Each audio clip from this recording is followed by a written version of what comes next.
अगर कोई ration dealer है तो उसकी दुकान में लॉक लगवा दो सत्ता के दबाव से। इसलिए वोट नहीं दिया। हाफिज जाबिर कब्रिस्तान में जाके बैठता इंसाफ के लिए।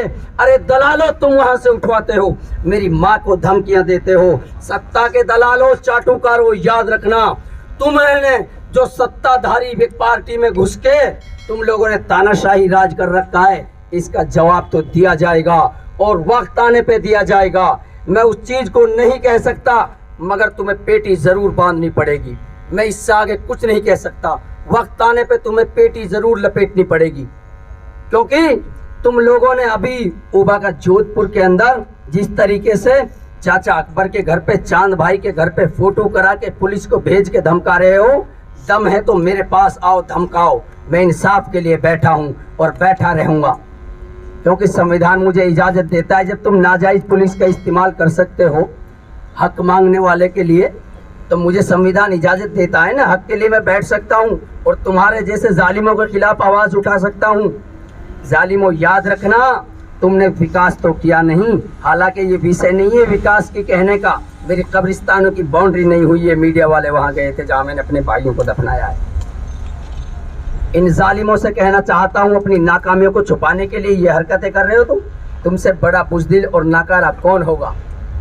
तुमसे बड़ा बुज़दिल और बेईमान कौन होगा? तुमसे बड़ा कौम का दलाल कौन होगा? क्योंकि तुम्हारी ईंट से ईंट बजाने का काम करेगी ये कामा की जनता और मेवात की जनता काम करेगी इंशाअल्लाह। जो तुम इंसाफ नहीं दिलाने के लिए हमें राजी नहीं है। तुम राजी नहीं हो ये इंसाफ मिल जाए। अगर तुम राजी होते तो पहल के रोज इंसाफ मिल जाता हमें। तुम हमारी आवाज में आवाज बन के वहां तक पहुंचाते तो पहल के रोज इंसाफ मिल जाता। मगर जालिमों, तुम तो सोच रहे थे अपने आकाओं को नाराज न होने दें, और तुम्हारे गुलामों ने सोचा कि ये हमारे छोटे छोटे आका नाराज हो जाएंगे। अरे याद रखना, कब्र में किसका जवाब दोगे? मन रब्बू का, मन नबीयू का, मन दीनू का। क्या कहोगे? विकास के लिए 2 करोड़ आया। मन नबीयू का जवाब आएगा तो क्या कहोगे? गहलोत की सरकार थी है। मन दीनू का नंबर आएगा तो क्या कहोगे? हम तो कांग्रेस थे, हत्ती छाप वाले। अरे बेशरमो, याद रखो, ये काम नहीं आएगा। मन नबीयू का, तेरा नबी कौन है सवाल होगा तो क्या कहेगा?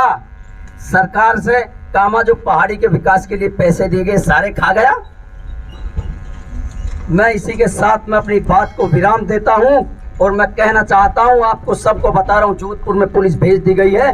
कल रईस चौधरी साहब मांदौर के घर पे डीलर की दुकान है, वो अनाज बांटने वाला जो कोटा बांटता है, उसके शटर लगा दी गई है। लेकिन मेरे ऊपर तो केस नहीं है कोई। कोशिश होगी कि लगा दिया जाए कोई ना कोई केस, मगर मैं रब से चाहूं कि 76 का ना लगाएं। मैं माफी चाहूं बस। हाँ, मुझे अंदेशा है ऐसे ऐसे केसों में संलिप्त करते हैं लोगों को। इन जालिमों को जवाब देना पड़ेगा, निकलना पड़ेगा संविधान के तहत।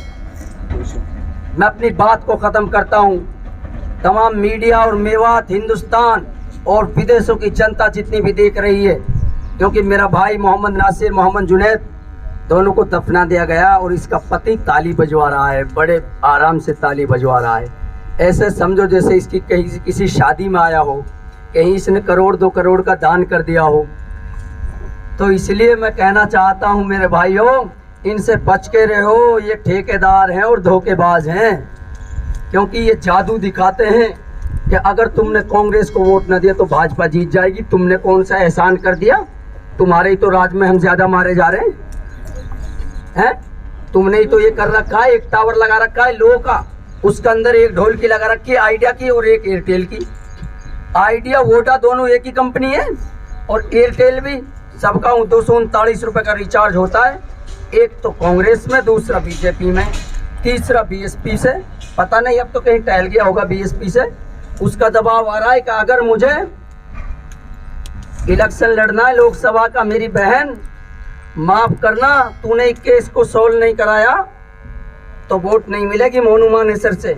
ये पक्के आतंकवादी हैं, ये समर्थन कर रहे हैं उनका। इनसे बड़ा जालिम कौन होगा मेरे भाइयों? सबसे बड़ी राजनीति ये लोग कर रहे हैं। हम राजनीति करने के लिए नहीं बैठे। और इन बड़ों से कहना चाहता हूँ, राजनीति तुम करो, तुम्हें करना है करो। हमारे भाइयों की लाशों पर राजनीति करो, जितना करना है करो। मेरे घर पे बुलडोजर चलवा दो, तुम्हारी माँ ने दूध पिलाया तो चलवा दो। ये जनता है, जनता याद रखना। जो जनता कमल के फूल और हत्ती को चुनती है, वही जनता लात मार के नीचे भी गिराना जानती है। क्योंकि जनता अपने आराम के लिए चुनती, इसलिए नहीं चुनती कि तुम्हारे जो मेवात विकास बोर्ड का पैसा है उसको खा जाओ, और जो पैसा आता है कब्रिस्तान की बाउंड्री का, गांव के पानी के जोहड़ का, तालाब का, और गांव में पानी जो पीने के लिए नहीं है उसके नल लगवाने का पैसा आता है, उसको सारे को खा जाओ। और फिर जब कोई मौत हो जाए तो वहाँ तालियां बजवा दो। अरे नौकरी कॉन्ट्रेक्चुअल दी है, कॉन्ट्रेक्चुअल क्या है?